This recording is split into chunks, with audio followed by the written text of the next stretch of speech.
whatever.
We're live. We did it again. We're back. Through another week. We need to get some yaz up in here. I need some hype. I'm fucking tired. Yeah. Yeah. I am also tired. I was delivered a monster to get me through. I'm drinking the satanic water. Oh, the satanic water. Yeah. Oh yeah. Satan's I gotta tell you, this stuff is not only delicious and berry tasting, but I've got to tell you, it's really changed my outlook on life. I have one sip of this, and life just gets more and more meaningless. I think I just need a throat lozenge. We're back. It's the Modern Relics podcast. I'm Angel. He's Lucky. We're goofing around. Yeah, we are goofing around. This is one of my favorite times of the week. Frickin' hello. I look forward to it. Hello. Yeah, me too, man. I changed some shit in the office. We were talking about it a little offline. I mostly just liking it. Moved everything over, like, I don't know, one wall to the next. That's about it. But now we got some artwork going up. I have my America Lives On in You. That's a Pit Boy from Vault 111 in Fallout. Yep. That's the cat from The Matrix. That's a Nuka-Cola, also from Fallout. Some Titanfall. That's the car. Yeah. That's the trio. Alkaline Trio. There it is. It's all backwards. My camera's inverted, so I don't know. It's not backwards to me. I'm reading it right. Okay, good. So, but ultimately, because mine's backwards on my camera, so yeah. But when it streams, it flips me. There we go. It's all happening live. We don't know what's going on. But that trio that you've got up here in the corner up here, that's we both have that tattoo. We do, and I've got to be perfectly honest with you. I found this this company recently called Displate, and I got a coupon for a bunch of Displates, and I was like, well, all right. It was like a thing that happened and tangentially through work, and I was like, I'll check it out. What they do is they give you this like paper tape with light adhesive, and you put it on the wall, and then you take a two-sided sticky tape off of a magnet, and you stick that on the tape, so when you peel everything off, it doesn't rip the paint off, and you press it on there and hold it, and then when you're done, you just chuck a metal poster at it, and that's all these are. And I have a bunch, and I have a bunch more coming. I got them cheap, so we're going to do this live. That's awesome. Oh, we're going on tour. Sort of.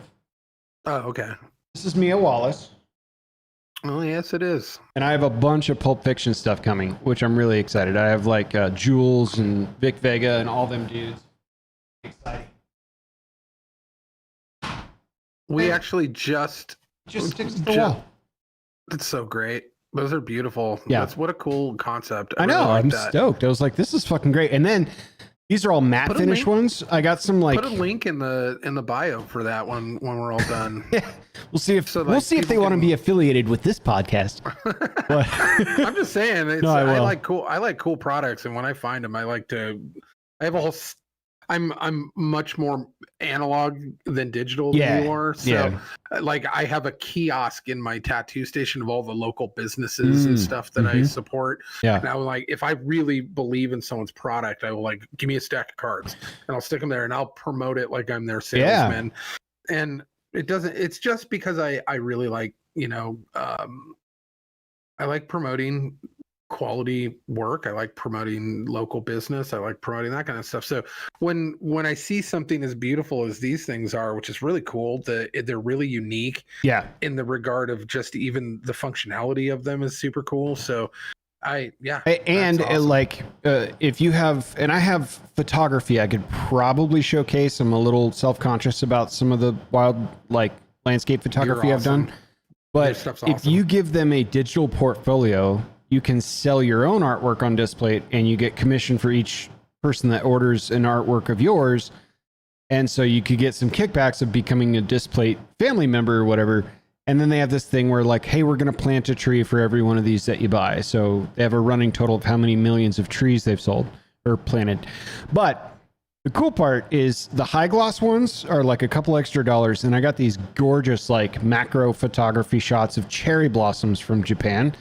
And there's a series of 4 of them, and I'm actually going to hang those out in the living room, find a good spot, because the contrast on the wall, I think, would look really good. So in here's I'm just dicking around because it's my office, my stream room, and my music making area and all that. So anyway, a long dissertation on my office layout, but we're fucking here. The Pulp Fiction one reminded me that I think it was like a week and a half ago, we thought, okay, the daughter is old enough now. She's almost 18. Yeah. Like you haven't, all of these references due to us just talking about it and stuff. But get her a bad motherfucking wallet. Right. We actually we watched it with her. We watched Pulp Fiction for the first time, and she loved it. She was just like, this is amazing. We actually even broke down the film a little bit while we were sitting there, and I was like, and it occurred to me because I'd seen the movie, I don't know, 100 times or more, right? And but it occurred to me that Bruce Willis's character actually is the main character because first and foremost, he actually has the highest body count in the film. Yep. And also he has, if you do it, because the movie, if anybody who's not familiar with Pulp Fiction, I'm sorry for the spoilers, but or Tarantino's filmmaking in general, where it's chronology is chopped to bits. Yeah. Yes, but if you put it in chronological order, he also has the last line, and the last line is Zed's dead. Yeah. And then he drives away on the motorcycle. It's not the last line in the film, but it is the last line of sequential order. Right. And so, but yeah, because she was trying to puzzle piece it and go, well, what? So this happened before this and this? Yeah. And I was like, yeah, remember that? And she goes, oh, okay, yeah. So by doing that with her, it turned out that I ended up like kind of piecing together things that I'd never really even paid attention to, because you just kind of go along with a Tarantino film for the dialogue. 100%. Yeah. The kind of shock value features and the cinematography and storylines are great, but like you don't really care how it's put together, just as long as he's the one who put it together. Well, what's odd to me is where he like cherry picks one of his characters and airdrops them into another one of his films, and you're like, is this the same dude? Because Vincent Vega, played by John Travolta, was Michael Madsen's Mr. White in Reservoir Dogs. And he was his brother. Fucking savage in that movie. Oh, it was his brother. Okay, that makes way more sense.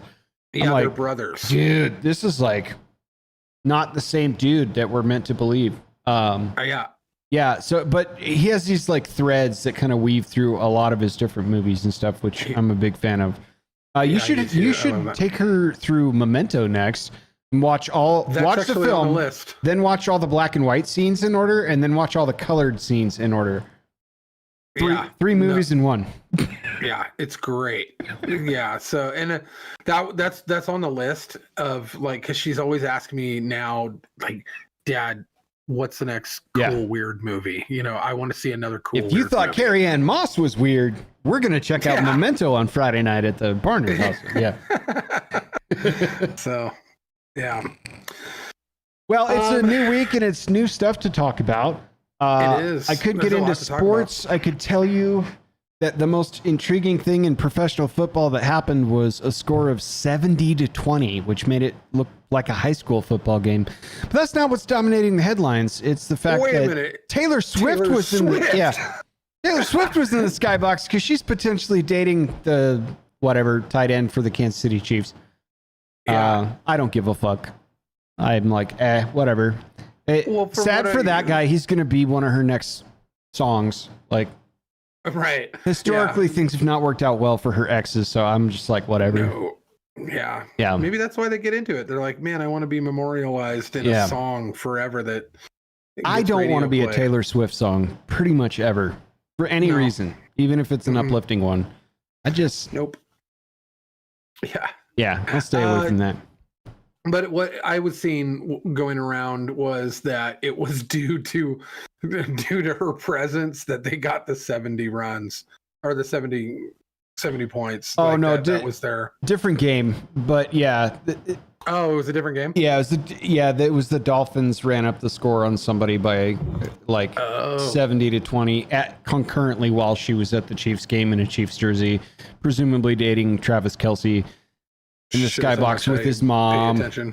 Everyone's like, oh, and she helped clean the room on her way out of the skybox. This is an all-American Midwest girl. She deserved. I'm like, this was a tactical dating thing. It's safe. His mom's there. She has, Do you think that she's going to be the one, the Yoko Ono of the Chiefs, to get in there and then start taking some type of like fictitious ownership where she's like, I am a privileged, extra privileged white woman who thinks that the name the Chiefs is super offensive, and spearheads the Chiefs having to change their name, and it's all Taylor Swift's fault.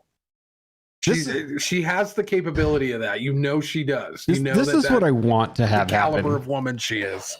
I want things to go really well, and then I want them to go really badly.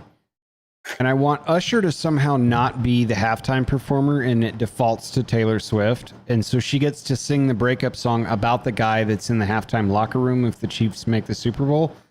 Oh, that is... Universes colliding and he has to hear that while he's... I don't know. Man. I don't know if that's going to happen. Yeah, no, that is... But it needs absolute... That would be a spiritual moment for me. That would be something that, like, a cosmic level, world colliding type of awesomeness that I think the world deserves. America deserves this.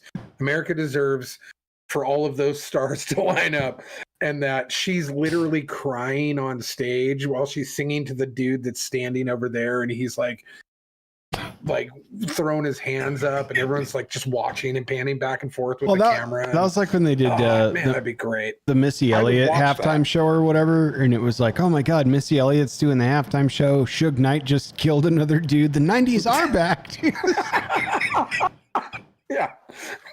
Just murdered somebody backstage. I think he like hit some dude with his car or some shit.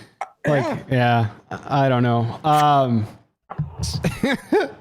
There's no transitioning from that, by the way. No, that's a hard transition. Yeah, this is a Modern Relics, not the Modern Preparedness podcast. So I wanted to talk a little bit, because you have a big topic I'd love to get into. I want to talk a little bit about everybody systematically getting canceled. A lot of thinkers. This has been going on for some time. It just seems like it's a downpour of cancellations suddenly. And it always works. It routinely works. Like, okay, well, imagine, are you familiar with like the blue on blue, like operations? Example, the Federal Bureau of Investigation and the local police department are concurrently running operations that are in a clandestine fashion, and they run into one another. And the feds think they're about to pick up a guy, and then the local, that's our guy, he's undercover, right? That would be a blue on blue situation. Imagine like people stumbling into something on a big scale that they're not supposed to know about. And they're not under NDA to keep shit quiet. They're not part of some sort of clandestine operation. They're not manufactured by whatever entity is running the show. How do they get rid of them? How do they discredit them? They discredit everything they do, everywhere they've worked, who they are as a human. It just smash. And that's been a very successful pattern for a long time. And I'm just seeing it en masse. Now, I'm not saying this is a blue on blue situation, but like Russell Brand suddenly has these crazy sexual allegations. And the stuff that they're accusing him of is egregious. So, like, if there's merit behind it, like, okay, probably deserves jail time to a big degree. But Russell Brand has most recently been speaking out against the modern establishment, we'll say, and taking very critical thought process approaches to a lot of modern topics that we're just not supposed to talk about. COVID, politics, on and on and on. And all of a sudden, it's been a huge switch for him too. Yeah, and I was saying that to somebody else recently. I was like, I don't agree with Russell Brand's politics. I don't agree with a lot of what Russell Brand says, but I have a deep respect for Russell Brand's ability to talk about it in a very open-minded way and to challenge He's very people. Articulate. Yeah, challenge people and he has on a sense of humor. Exactly, right? And I'm coming around on Bill Maher as well. Bill Maher, I don't agree with politically. I think, but you watch Bill Maher from like the mid to late 1990s on his HBO show, and it was just like... He was a classic Democrat liberal, and he got put into a dinosaur category. Right. Where those people either don't exist or being pushed to the side. And oftentimes, oftentimes, you've got the line and the Overton window shifts and leaves people like Bill Maher on the right, which he's nowhere near yet, because he's so like kind of like, hey, that stuff doesn't make sense. They're like, you're out. Yeah. You're out. You're not part of the club anymore. You can just hear the baby rage screaming back at him like, you can't say these things. Don't ask questions, Right. And you're right. There's a whole contingency of high profile guys that this is happening to, where before it was like they were just kind of stomping out the little guys all over YouTube and stuff like that. You can't say that, you're gone. You can't say that, you're gone.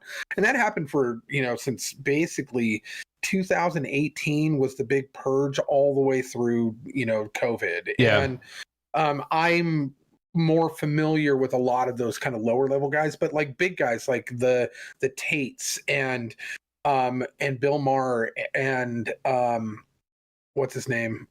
Jordan Peterson and all of these guys who they're like, okay, your voice is too big, and they're high profile. But this, this is kind of, there's two steps to this, and it applies to some, not to others. For instance, this is the playbook that when somebody's voice or somebody doesn't go along with a plan with what they do, they throw a 10 to 20-year-old scandal at them that's unprovable, that's you can't put any facts to it. There was no police records or anything, much like the Kavanaugh hearings. Kavanaugh wasn't a big voice, but he was going to be a problem for them, so they threw whatever they could at him. But then you get people like Russell Brand and the Tate brothers. Now, in recent years, they have switched from a very and maybe not even switch, but Russell Brand specifically, I mean, he left. I think he went from toting the party line almost unilaterally to critically thinking about stuff, agnostic of the party line. Well, he quit drugs, he quit womanizing, he got married, he had kids, and he started seeing the holes in all the COVID stuff and all of the vaccine stuff, which was the gateway for him. And then he started just kind of going, wait a minute, military industrial complex is bad too, and this is bad, and the banking system's bad. And it really just kind of opened the floodgates for him, and he really started to do a shift of his humanity over the course of the last 2 years specifically. And because of his charisma, because of his ability to reach the masses and his likability, and he's polarizing, don't get me wrong, there's a lot of people who hate Russell Brand because they find him obnoxious. But the reality is the vast majority of people, and women included, because of his looks and because of his charisma and because of his past as somebody, but the problem is like the Tates, Andrew Tate, who I'm not a fan of due to his, I think he says a lot of like Jordan Peterson has talked about him and other people have talked about him. They're like, I don't like his particular brand, but I do know what he's saying is striking a chord in young men to say, you're not bad. You're not a bad person. Well, and Jordan Peterson's inextricably twisted up with Andrew Tate because of Michaela Peterson. And now they're saying that, you stepped out on your husband and you obviously hooked up with this guy because she went somewhere that he was at his request to talk about some stuff or do some shit. Yeah. Now there's this big expose. But those two dudes did something, though, that kind of, sure, you can throw false allegations from 10, 15 years ago, but it's easy when you've had the past that you've had. When you have a Russell Brand type of past, they're like, oh, man, you had a... But what people are pointing out is like, okay, well, you didn't care about his past. Nobody cared. The BBC didn't care. Nobody else cared about his past at all. Not a word about his womanizing, about any of the possible crimes that he did. No one said a word. They were all, shh, it's Russell Brand, just be quiet. Yeah. Until he started saying stuff that you didn't like, until he started challenging narratives, until he started being the guy with the biggest voice in the room that more people were turning their heads to look at. Well, then and all of a sudden, his credibility is going to be tied up in this litigation for X number of years while we try and figure out his guilt or innocence on the charges or whatever. Meanwhile, they pulled his YouTube channel.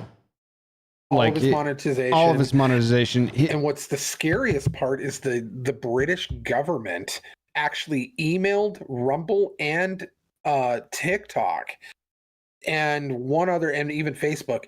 But Rumble decided to just post it and said that the British government actually requested that they demonetize him and that they kick him off the channel. If a government is going after you, if a government, without any charges, there's no charges, whether or not he's guilty or not, it doesn't matter. There still isn't charges. So these are all allegations. That's insane. That's a world that we cannot live in, where governments can go after you for allegations, for thought crimes, for stuff that people have accused you of. Yep. That's insane. And that is exactly the point I was going to make. Yeah. Like when you look at this from a really helicopter view, the playbook is like, I mean, almost forecastable. You can guess what they're going to do and where they're going to go. Everything will be pulled from context, in context, out of context, and it's just going to be completely smearing you into oblivion so that you go away. That's it. They just want you to go away. Now, they need to silence you. That said, if there's hard evidence that comes out, we see a jury of your peers and you're convicted of criminal activity from that period of time, you deserve what you got coming to you, period. But for a lot of the stuff that I'm seeing here, specifically around Jordan Peterson, both the Weinstein brothers, like, it's just... Yeah, the Jordan Peterson stuff is insane. That's literally, once again, thought crimes and controlled speech. And well, if you want a litmus test on how liberty dies, take a look at Canada over the last 15, 20 years. And it's... Yeah. Yeah, and this is going to be a shining example of crucifying. I mean, he'll go down as a martyr for sure, but at the end of the day, it's ruthless what governments and establishments are capable of doing on a whim. Whether you said something in the moment or 50 years ago, they'll drag it up. Yeah, I feel bad for, you have children that did not exist when there was no internet. Right. And like, they didn't have to find a payphone. They couldn't make I think we had caller ID maybe. toward the latter half of my youth. But at the end of the day, like, thank God I don't have to relive every fucking moment of my high school career on the internet. You know, and I think there's an entire middle area between us and my kids who didn't realize that the internet was forever, and they did a bunch of dumb shit. And my kids now know, because they've seen all of what's going on. They're like, oh, don't put anything on the internet. And they're really savvy about it. They're like, nope, I'm not putting anything that would, you know, they're very careful. And even then, like, you know, Oliver only has very limited access to the internet anyway. And Kate, being 17, has a little bit more, but we've been very careful with not allowing them to have an enormous amount of social media. We've selected one or two that they can talk with friends, and we're monitoring it, you know. So we're very careful in teaching them, this is what happens. Anything in your life is now going to be weaponized against you in one capacity or the other. In some form or fashion, everything that you've ever done, said, or thought is going to be used against you if you at all try to advance past somebody who's resentful of that. And so just keep that in mind, you know. And I think we have an entire generation of kids who are learning that, and I'm grateful for it, but I don't know what that means for the internet. It's going to be a weird place. Not that it already isn't, but I mean, like, it's going to be even a more nebulous place. Later on. You know, even pre-Elon and all the shit with Twitter, now X and all that, like, just take the totality of that particular platform as an example. I thought the most intriguing social engineering experiment I could do was sit back and watch. Like, this is the first time we have a massive user base.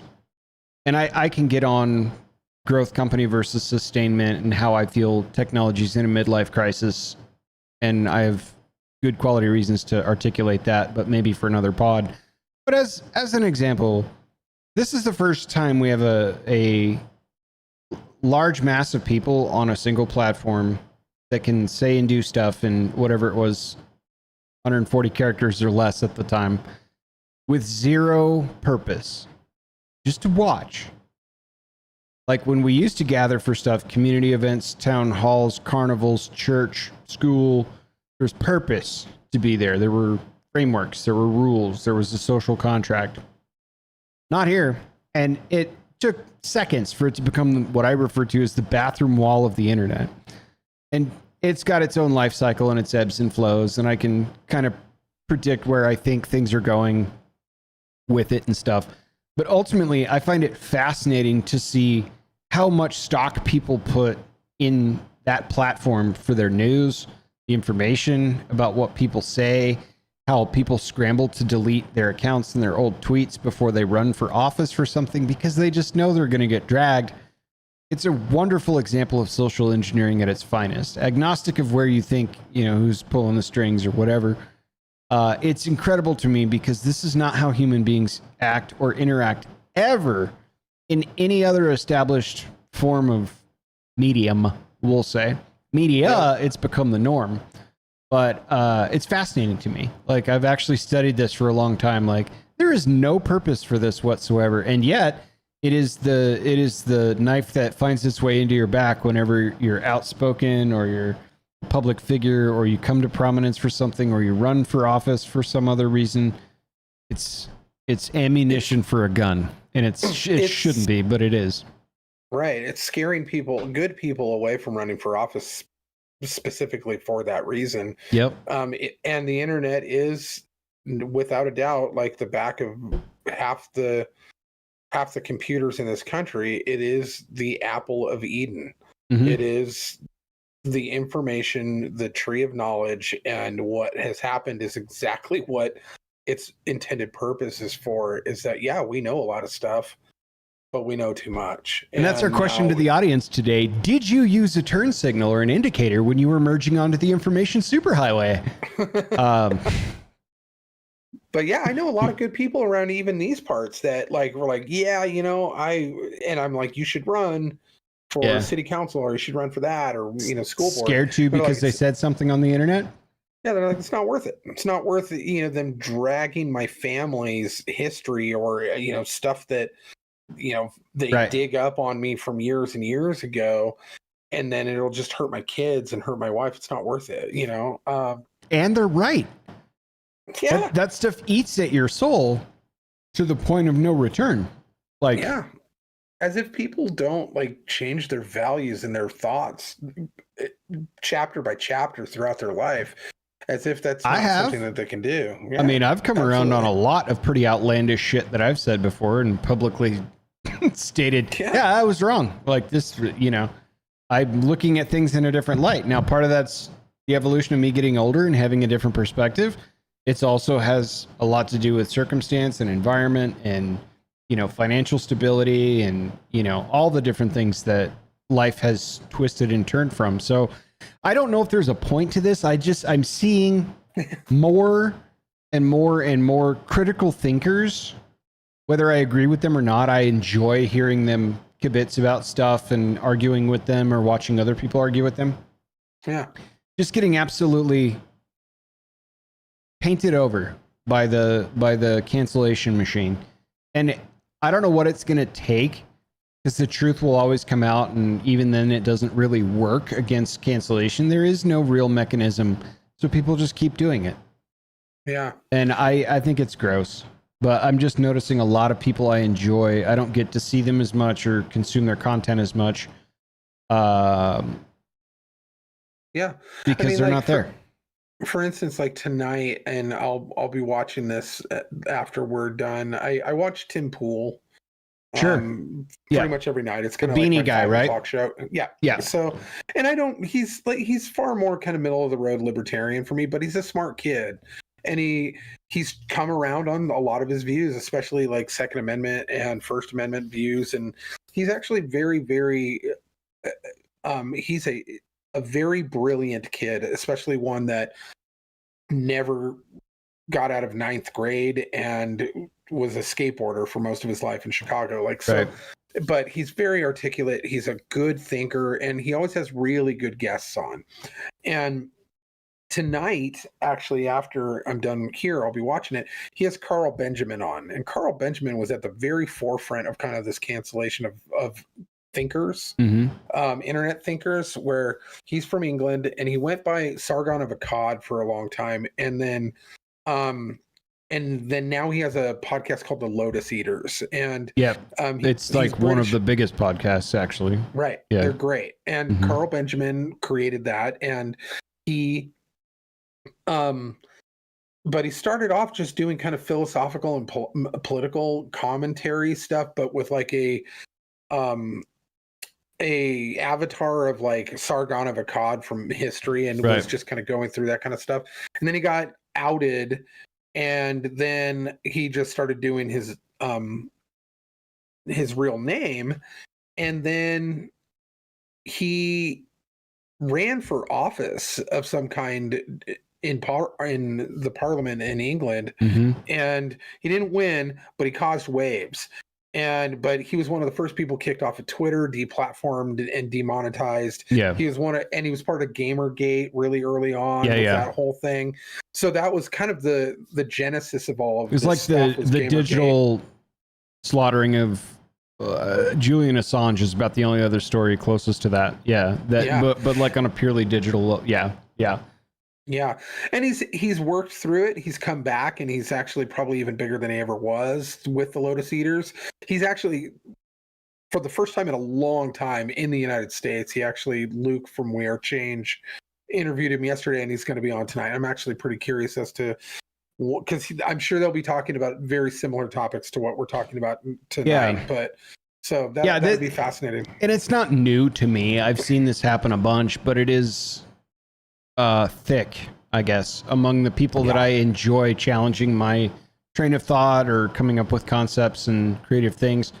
And I was just like, wow, even you, like they're coming after this guy now, and holy shit. And that's the thing. This is Weinsteins. This is what's different now, is that they could go after a Carl Benjamin. They could go after Stefan Molyneux or people, who aren't necessarily going along with the narrative, but they were, 100,000 people here, 150,000 people there, kind of low level as in terms of like the broad base of variety of watchers and viewers.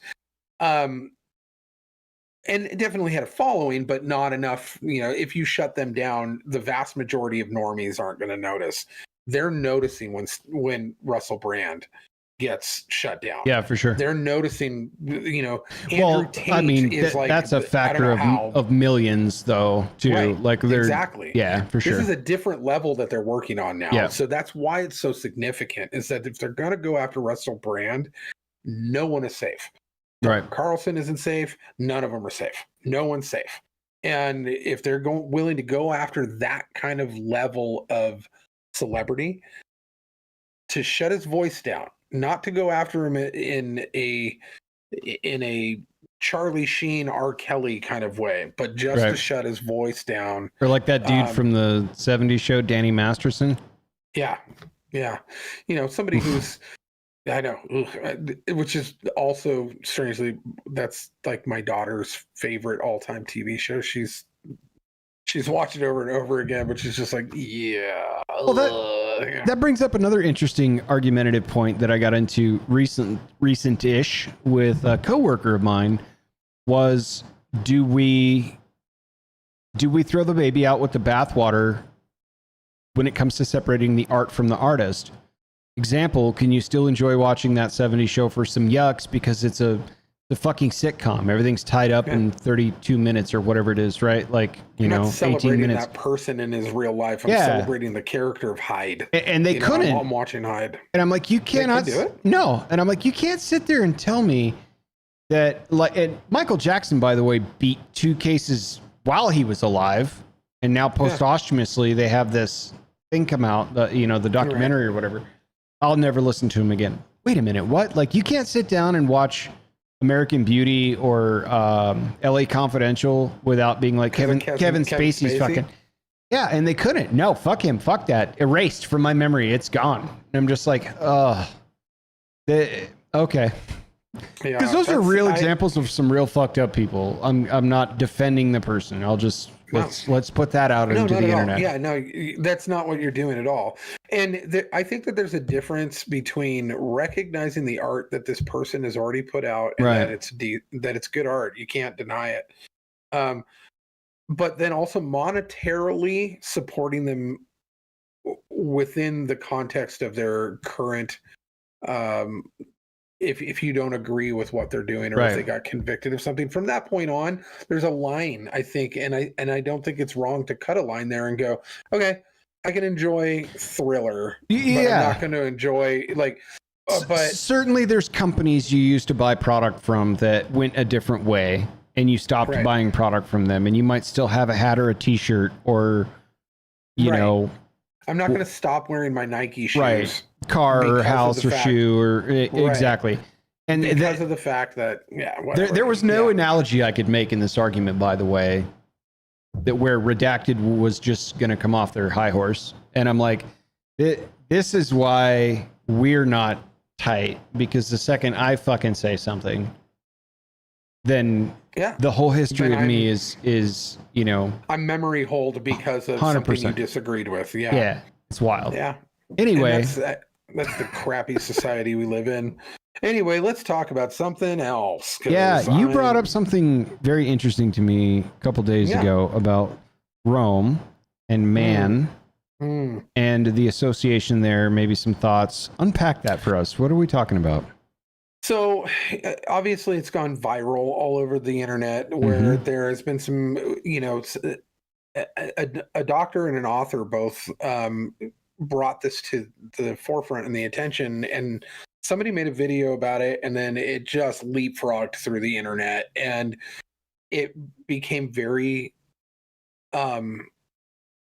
obvious, and everyone became very aware of the fact that as a general rule, and it's not across the board, but the highest percentage of men, when asked by their female significant other, how often do you how often do you think of the Roman Empire? And men will sit there for a second on the camera or, whatever the case may be, and we'll sit there and go, I don't know. Like, and the answer is always within, like, not that much, maybe like 2 times a month, or, you know, every day, you know, and it's somewhere in between that. And no matter what the answer, it's way, way, way, way more than women at all imagine think about the it Roman to be. Empire. Yeah. Yeah, and they're like, "What? You think about it twice a month, or you think about it every day, or twice a week? That's insane. Well, why? Why would you do that?" I might posit that, like, on a subconscious level, women probably have to as well. If you think about modern architecture, columns, arches, and stuff like that, you know. But I don't know. Otherwise, consciously, maybe not as much as dudes, but. No, and in fact, this guy made this one video, and it was a funny video of him walking through the mall, and it was him in his own head. They're holding hands, and he's like in his head thinking about, okay, there's an exit there, here's an exit there. That guy looks sketchy. Keep her away from that guy. And then it pans to the girl, and she's like, like not thinking of a thing because she's around her dude, right? So. And it was just kind of a play on that. And I think that the reason men think about it is a magnitude of reasons. One of them is that our entire Western civilization, historically speaking, all generationally Western thought was built off of the Roman Empire. It was built off of the Roman intellect. It was built off of the theologians of that time. And even the society of the United States was built off that. So we have it just kind of ingrained in us that it parallels certain kind of cultural aspects. Yeah. And we as men are fixers. So if we see a problem, we look at the problem and go, how do we fix it? And then we kind of reflect on, you know, the last time, if we've got a problem with a car, we think about the other times that the car. Right. Like, okay, I remember, you know, I did this with this car, so I have to do this with this car, right? Very process of elimination and deductive. Yeah. Yeah. Exactly. So when you're talking about societal issues, if you're talking about governmental issues, and if you're talking about anything that's going on within our society right now, the point of context for what that is Rome. And there's no way around it. And I think even on a subconscious level, we just kind of associate that through basically generational genetics. Also, if we're taken into aspect or into the equation that there are a large majority of the country in one capacity or another that falls under some type of Christendom, whether it be Mormonism, Catholicism, any type of Protestantism, any of those type of based religions in the Judeo-Christian kind of sphere, all of that happened around Rome too. So you're constantly within that scope as well, where if you're talking at all biblically in even the slightest context, it puts your brain back into Jerusalem during the time of Roman. That was my point earlier. Like, even subconsciously, combat sports versus the games, columns, arches, architectural things, modern art, technique around communication. A lot of this is founded. We'll throw the Greeks in there here and there we'll sprinkle some Greek on there for influence and stuff. But yeah, you're right. Absolutely. And I think I think about it probably a shitload more subconsciously to that effect, like as advertised. But I don't think I consciously think about Rome more than maybe, I don't know. When's the last time I had a Roman Thursday? Maybe once, twice a month, right? Where you're like thinking about these things. But I saw, because after you brought that up, I went and I started digging around. I saw they did one on the Daily Wire, and everyone was just blown the fuck away. Like, all the producers and camera people and cast, and everyone's like, what? But no, but it's also. Did you ask your wife what she thinks about any Roman stuff or any of that shit? I found out what women think about. Oh, what is this? We explored it. It's murder. Yeah, well, yeah, the murder podcast. Why is that so damn tantalizing? Because they like to be afraid of the concepts. And what they need is to be in a place of fear when they're in a place of safety. And it is something that on a subconscious primal level women all desire, is to be in a place of risk while they're in a place of safety, so they can put themselves into that, in the mindset of, I could be the victim, but I'm not, because I'm safe within this circumference of. Do you think when we get a lady guest on, we're going to get shredded for saying that? I don't know. I've been married for almost 20 years, man. I don't care. Women are very perplexing. The whole, don't get any attention until you're actively in a relationship with somebody else.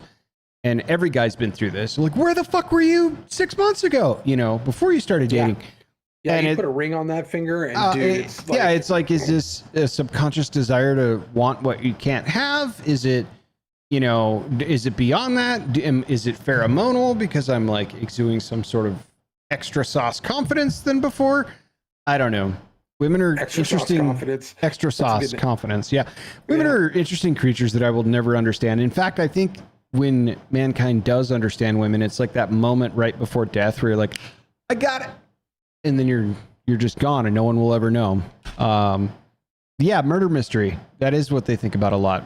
It is. That is the Roman Empire for women, is murder mystery. Do you think that's topical? Like, it's of the moment and it'll change?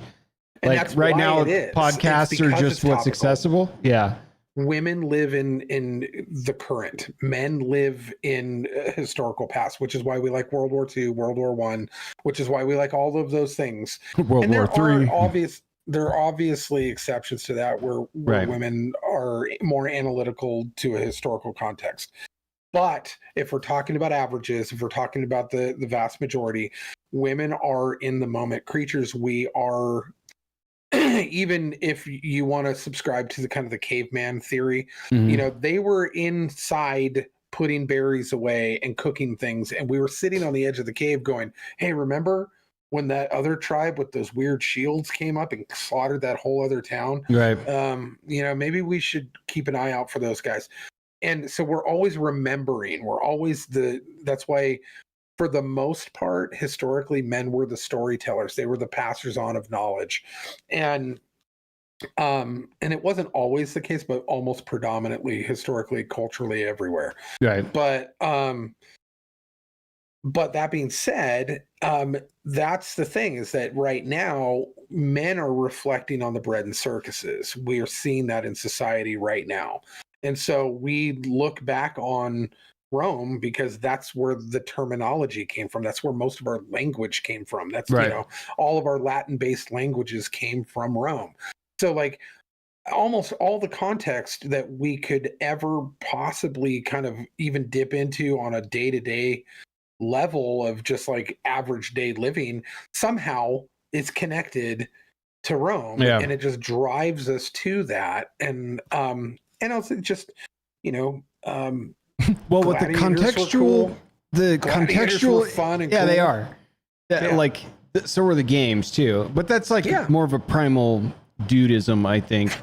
I wonder if but it adds one more element to it. I wonder if the concept of America in generations later will replace the Roman concept for us in the present generation. Yeah. I mean, there's a systematic erasure of his history and context in favor of, here's diversity and inclusion and all the, social, the new social contract that's being painted over a lot of the historical context. But I do think it's good to see a bastion of what was, to at least enlighten what is or what not to become. So to split off a little road here, still within the context of Rome, I actually had a thought experiment that was really weird that I would like to present to the public here. Let's go. So the American Revolution and the construction of the United States of America, when the founding fathers were together, trying to decide what type of governmental system we would have outside of a monarchy. Right. They didn't want democracy. And the reason why they didn't want democracy, which is why we're a constitutional republic and not a democracy for all the viewers, never have been. But the reason we aren't a democracy is because they all detested the concept of mob rule, right? Government, which is democracy, which they got because they were all educated by highly educated men, but they, the Magna Carta was a key figure to and paper and component to what built our country. And then also the teachings of Aristotle, Socrates, and the philosophers of that time. And they built it off of their governmental philosophies, and they hated, somewhere in the realm of 1,500 years or more prior to the construction of this country. Those guys hated democracy, which means they talked about it. So all of the Greek and Roman philosophers all talked about different governmental systems, which means they had experience in them. But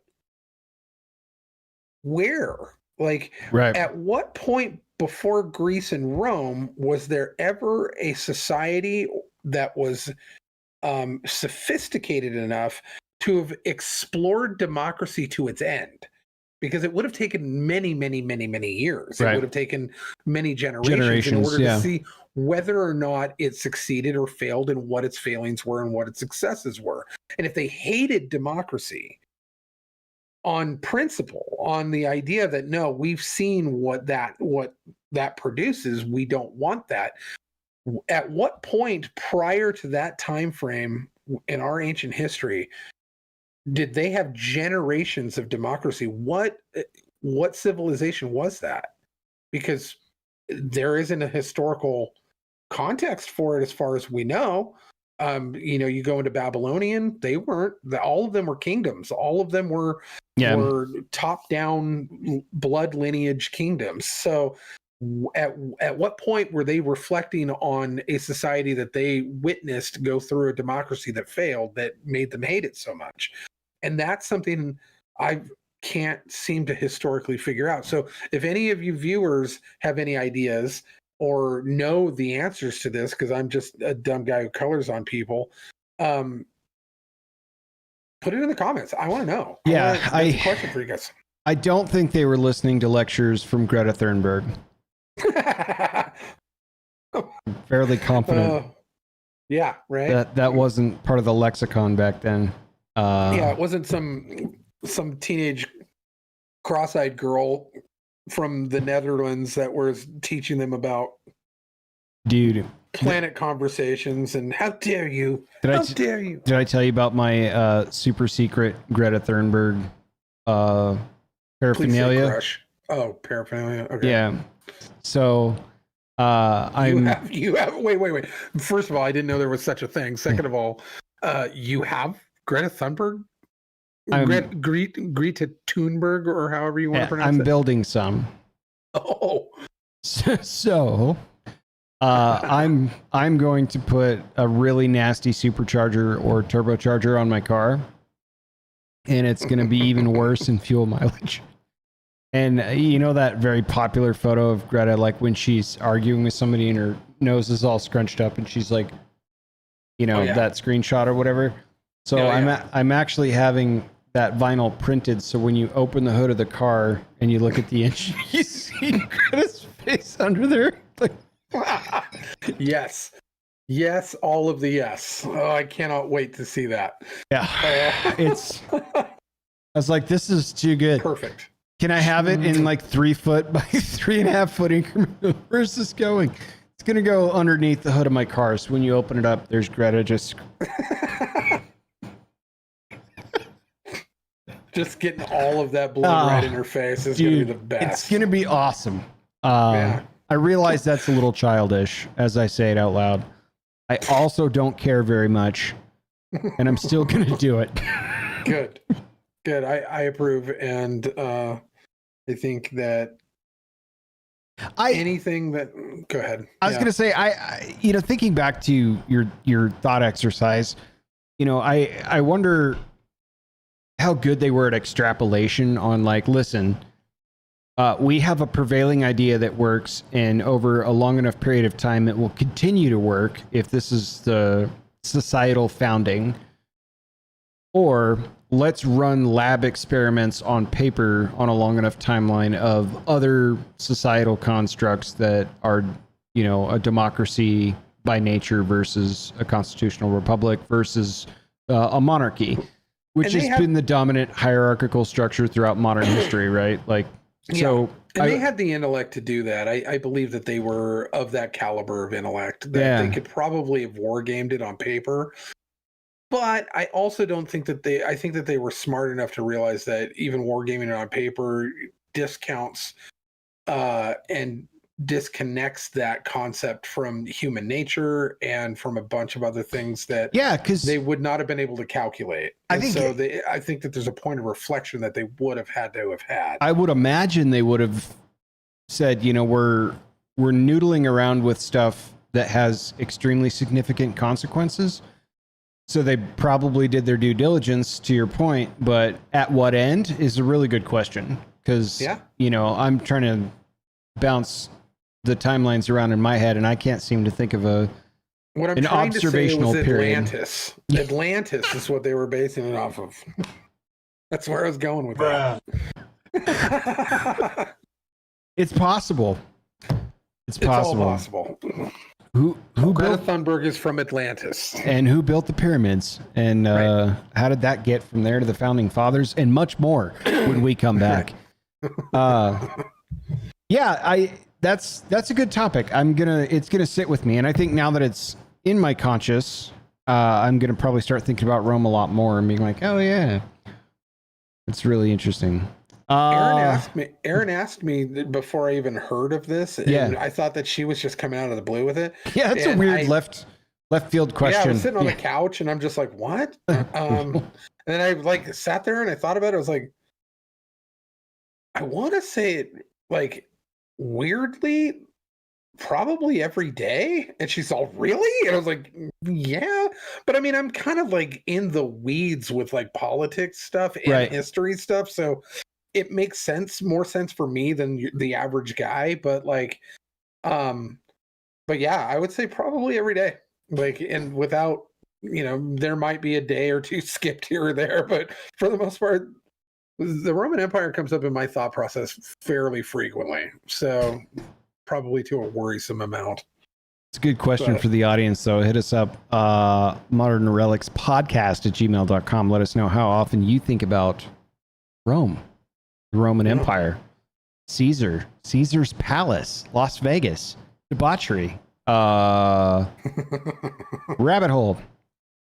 So you brought up an interesting article that I found on the Redskins. That's going to be this week's Defending Woke Logic. Washington Commanders. This is the name of a title of an article. Washington Commanders, fitting name for oppressors. Native American group claims in new federal lawsuit. Team owner Josh Harris, money and power rival the European countries who conquered Native Americans, the suit says. Essentially, the premise of this, because this is a long article, is that the Native American Guardians Association accuses the NFL franchise and the new owner Josh Harris of defamation, civil conspiracy, and civil rights violations for the team's role in suppressing Native American history in a complaint filed against the United States District Court of North Dakota. In essence, changing the name from Redskins to Commanders was a thumb in the eye to Native American culture who actually enjoyed being represented in the way that they were. And there were, it goes on to say, 150,000 petition signatures of Native Americans that were like, yeah, dude, the Redskins were the only team in the National Football League to honor the actual Native American. Like, so you could talk about the Chiefs or whatever. There's this comparative photograph of Blackfoot Chief John Two Guns, White Calf, who served as the inspiration for the Redskins logo, and it's a striking resemblance, which represented the NFL franchise from 72 to 2020. And I think the greater discussion around this, while that's kind of funny, not because of the implications, but the fact that this was obviously not driven by Native Americans in the first place to change the team's name. I think the funnier part of the conversation is that, once again, it's the appropriation of something misrepresented by a bunch of white libs in their Ugg boots running around claiming how offensive it is on behalf of a culture they know nothing about. Yeah, it's a bunch of Megan, Tiffany, and Todd's like getting offended for, people that they've probably never even met. And it's unbelievable that this has been going on. It's ridiculous. I'm sorry, who was the trio involved in this? Megan, Tiffany, and Todd. And Todd, they're right. They're a throuple because they're polyamorous. But go on. But it's an absurdity. It's an absurdity that we've been living through for a couple of decades now, where they are erasing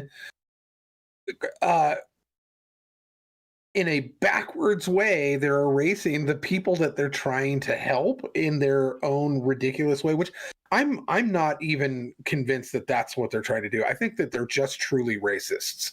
Yeah. And they're literally just trying to erase cultures in the namesake of woke progressiveness. And it's now becoming more and more obvious that it's not the people who are supposedly targeted. That, I mean, at what point do we go with sports teams go, you know what, we need to, we really need to name our whole franchise that we're going to be building this entire money structure off of, our entire organization off of. Let's name it on something that we absolutely either think is stupid or that we hate. Right. So let's name it the Indians. Let's name it the Chiefs. Let's name it, the whatever the situation is. You never do. You don't name something after something that you don't venerate, that you don't put in high regard or high esteem. You look at them as warrior people. You look at them as people that you respect, that this is something that you want other people to respect about you. You're the Chiefs. You're the Redskins. This is a classic words matter approach to tackling, and albeit the owner of the Redskins of the day prior to the new ownership was kind of a piece of shit. But it was, let's lump all of that in with everything else we don't like and just go after it. And it's mind numbing, but I'm glad this lawsuit exists. And and this is a quote from the article. It says, this lawsuit is a fuck you to the NCAI and a fuck you to the Commanders and to cancel culture. And that's the plaintiff attorney, La Vigilia, I think. You're 100% right. Like, we don't memorialize things that we're trying to make fun of, or that's what memes are for on the internet, not NFL franchises, Right. Or even college football franchises. I mean, this is swept college too. So God. This is, let's MLB, like, let's say the Cleveland Indians are now no longer the Cleveland Indians, one of the longest standing, beautiful baseball teams of all time. Yet now they're the Guardians. What the fuck are you guarding? Right. What are you guarding? Like, that doesn't even make sense in context to the idea of two opposing teams going against each other and combat. It's like being proud of getting signed by the Seattle Tofu Squares, Yeah. Even I get weird when the animal that they name a sports team after is a little too soft. Like, I'm just like, well, what's a Blue Jay gonna do? But like, for instance, when Seattle finally got a hockey team, I was on board for the Kraken. That's the name I wanted because it makes sense. You're a big, mean monster, and you're by the ocean, Seattle, all of that. You're a sea monster. That makes sense. Like, why on earth are you naming your teams after soft nonsense instead of like warrior level kind of concepts. And well, that's just your toxic masculinity talking. It is. I tested it earlier. It's really high today. But dude, we should come out with, yeah, okay, so you know when you have to prick your finger and take the blood sample for the diabetes scanner thing or whatever, we should do a toxic masculinity test somehow, but make it like some innocuous mood ring and be like, oh, what color is the mood ring? Yeah, and just like resell some bullshit snake oil under the. I bet we could make a ton of money there. I have a shirt that says precisely that on it. I'll wear it next week for you. So just to keep it going. But yeah, it just doesn't make any sense. And I feel bad for, what ends up happening is the woke gets so over the top that they end up putting me on the side of the people that are normally the biggest complainers. Like, right. I got no hatred for Native Americans, but I'm also like an American. Like, let's all be Americans. Like, I understand history sucked for you guys. I understand history sucked for a lot of people, but guess what? We're venerating you in these sports teams in this particular era of time. And at first, we all thought that they were the ones that were upset, but apparently statistically, like from what I heard today, is that 90% of Native Americans want the name back to the Redskins, right? That were polled. And then also that goes across the board for all of the other teams that have been under siege of this kind of wokeness. And I'm super. It's the same thing like when and once again, here we go. Here's the Seattle bit. The same thing when the city of Seattle decided to try to implement a whole bunch of nonsense against Jeff Bezos with independent contractors and all of the other companies. And the head tax? Right. And it because of their absurdity, the head tax, exactly. Yep. When the absurdity of that put me on the side of Jeff Bezos, you fucked up. You fucked up when a guy like me is like, you know what? Jeff Bezos is right in this particular case. He's got to make some good points there. Yeah. Yeah. It's when the woke that you can't agree with goes way past, that there's another level that makes you kind of, I guess that's kind of the Overton window shifting, kind of like making you okay with this stuff because this stuff's so absurd. And that's kind of the point. Yeah, there's a natural desensitization of something that's like an incremental change into something else. And then there's this giant window shifting so far left that while you're still in the middle, everything is shifting over. So the shit that you're still saying sounds radically right by comparison to what's moved over. For those of you that don't, right, Bill Maher. Well, for those of you that don't understand what we're talking about or think that we're quacks, you really should look up the Overton window. And yes, as a tangible example, stick a pin in the map on wherever you are on the political orientation scale, and then shift that bitch left and see how far right you become with the same ideas that you have. Mm-hmm. Like we're living in a world like I appreciate this medium, particularly in recorded form, because it's asynchronous communication, right? Like people ask, well, what's the upside and downside of making a YouTube video versus streaming? It's the instant reaction possibility. Like it's the engagement level. See, what a lot of people don't understand with asynchronous communication is I get to tell a story and then I get to tell it again in post, and then you get to see what I want you to. Very different. Like I'm seeing all of this stuff in real time and trying my best to react to it in real time with potential conflict or consequence.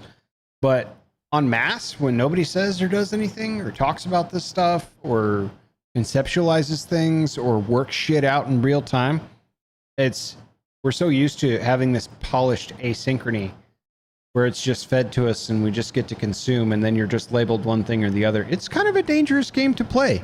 It really is. And I'm here for it because it stretches me into learning a little bit. But when you see all of this stuff just unilaterally moving one direction or the other, it's cause for concern. And I think everyone should be concerned about it. It's not just, tales from the voting booth and how treacherous that may or may not have been. Like, look around. Do you feel in the city that you live in more secure and safe walking streets at night than you did 5, 10 years ago, 15 years ago? You feel less safe? Are you worried about fentanyl? Like, what is it? I have not one, but 2 stories that fit exactly what you're saying. And I'm like, I'm wrong. Week. I'm wrong because I'm the traditionalist, right? I'm wrong because I'm bringing up the past and I'm not being progressive. Not the case. My kind of woke eyes are open. You're looking around. Yeah, my kind of woke is waking the fuck up and looking around. And I don't think there's anything wrong with that. Even if I'm coming earnestly from a place of honesty. Yeah. Like, I'm willing to be wrong on some stuff, but you gotta put your hands in it a little bit, Yeah. And no, for the purposes of the conversation I had to that effect, they understood, but the greater context was lost. Like, well, it's like, all right, I had you to a point, but yeah, you should be talking about this stuff. You should listen to people you disagree with to challenge your preconceived notions. I've said it before on this podcast. Algorithms are algorithms for a very good reason. They embed you with things they think you like or that you have dwell time on, and it slowly constricts a bubble of influence down to whatever it thinks you want to hear, and that starts to reshape your brain waves, starts to reshape how you think. So, I don't know.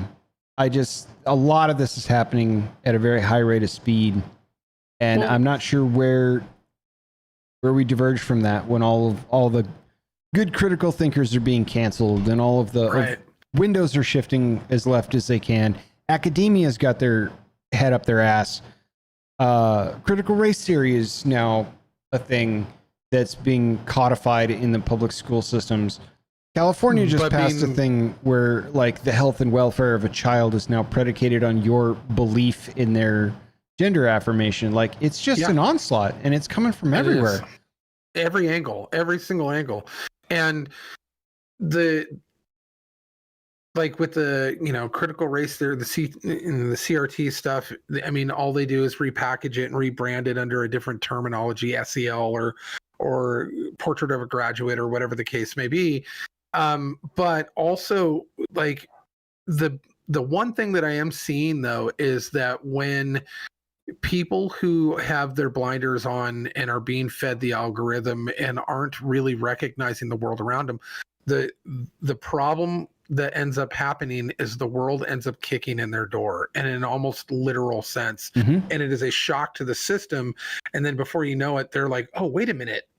And they look around and they're like, oh, this is what the world really looks like. And that happened twice this week, both Seattle stories with friends of mine. One of them, you probably know from the Seattle Times. His name's Evan. He worked at the shop for a brief period of time, and I've known the kid since he was 19.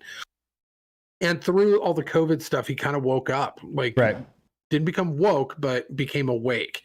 And he started seeing the depravity and the social illness that was going on all over Capitol Hill. And he got really into Second Amendment stuff and really into firearms and everything, and lost a lot of friends that way, but he just didn't care. He shed all the dead weight and just kind of went, whatever, this is reality and you're not living it.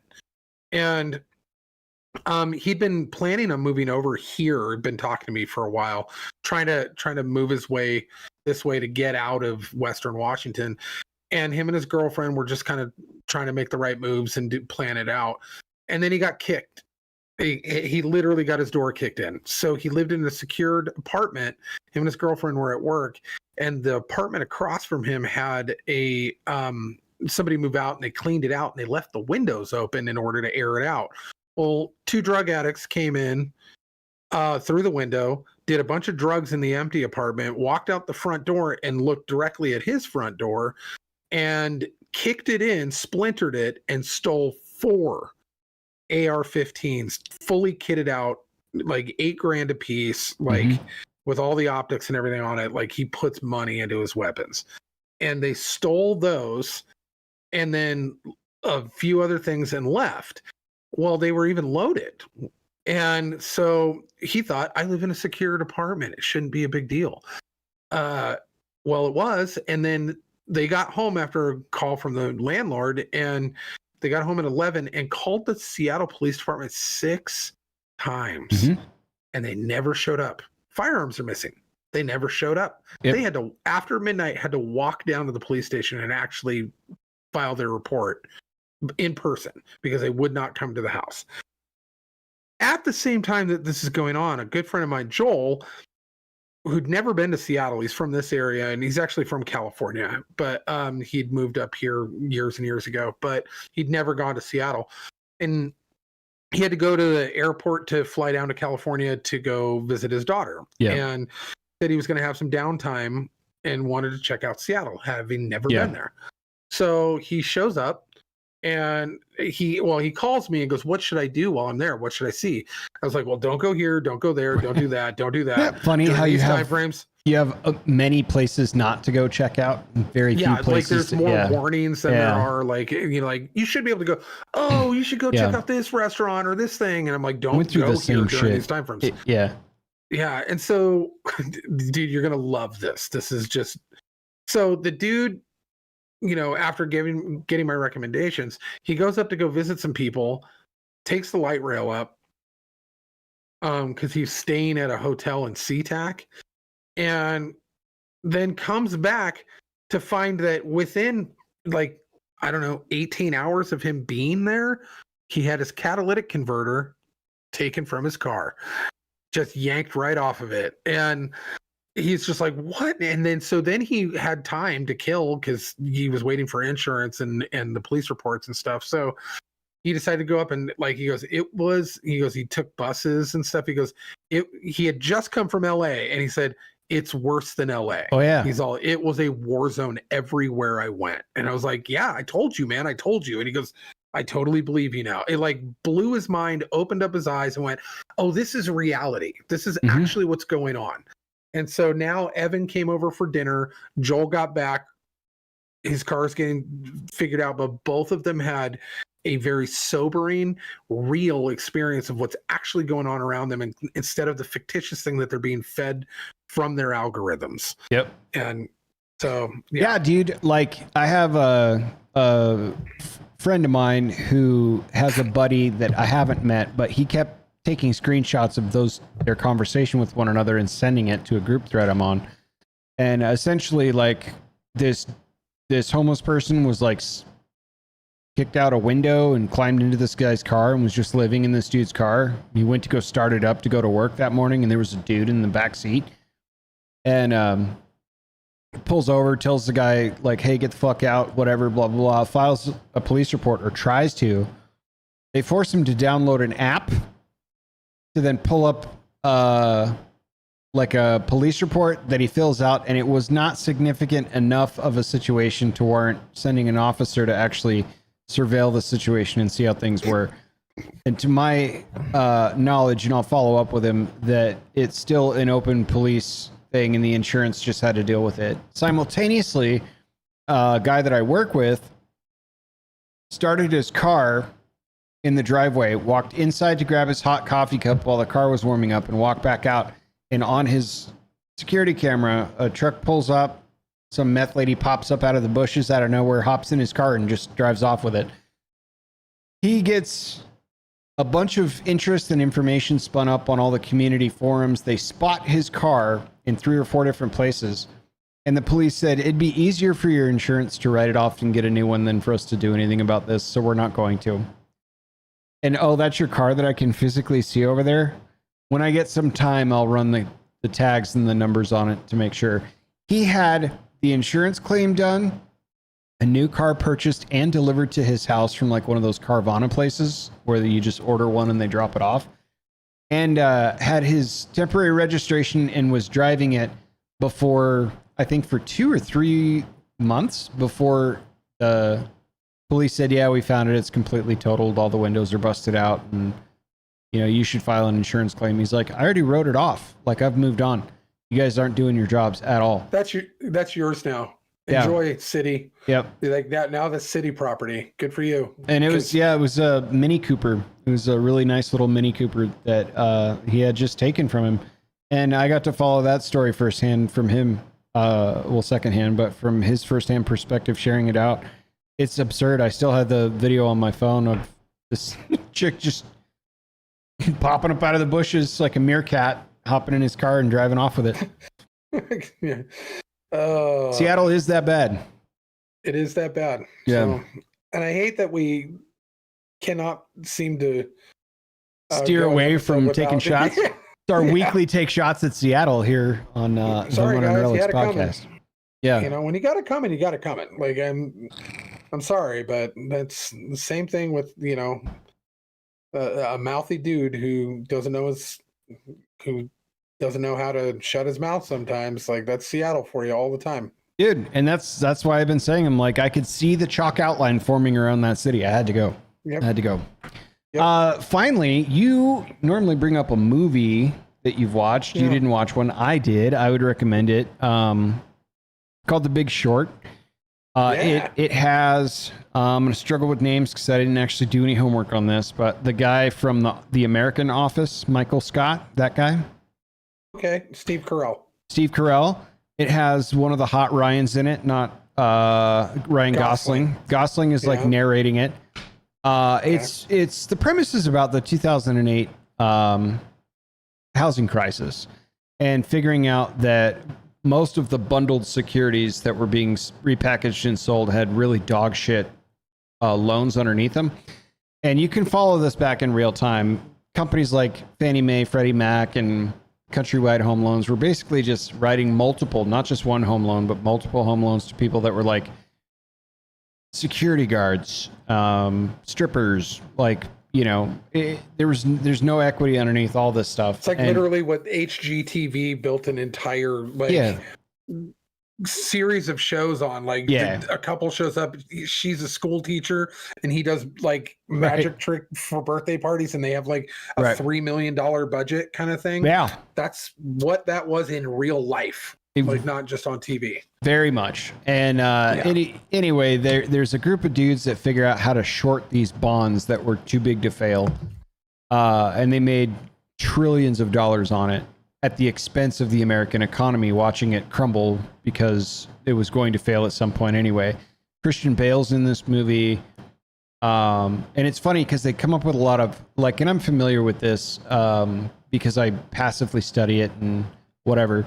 But I'm familiar with stocks, bonds, trading, and the lingo a little bit. But when they approach a complex topic, they break the fourth wall and they'll say, and so to explain to you exactly how this works, we're going to cut to Margot Robbie in a bubble bath. And then it cuts to Margot Robbie in a bubble bath who's holding like a Chardonnay or something in her hand or, whatever. And she like walks through, and that's why this is that. Now fuck off. And then the camera disappears. You never see her in the film ever again. Later, it's like, and so to explain this concept, when they break the fourth wall, we're going to cut to who's the really pretty singer that dated Justin Bieber for a long time? Jessica Biel? No. No.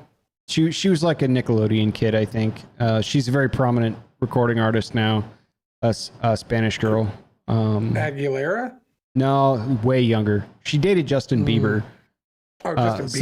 Selena Gomez. Okay. It's like, so I was thinking this, Justin Timberlake because I'm an old man. It's like, so to explain this, we're going to cut to Selena Gomez, and she's like at like a blackjack table or whatever, and there's like all these people around her, and she's like explaining the concepts. And that's like if somebody were to bet on my bet with 10-1 odds, and then someone behind them bet on their bet of 10-1 odds that I would actually roll a 7 or whatever.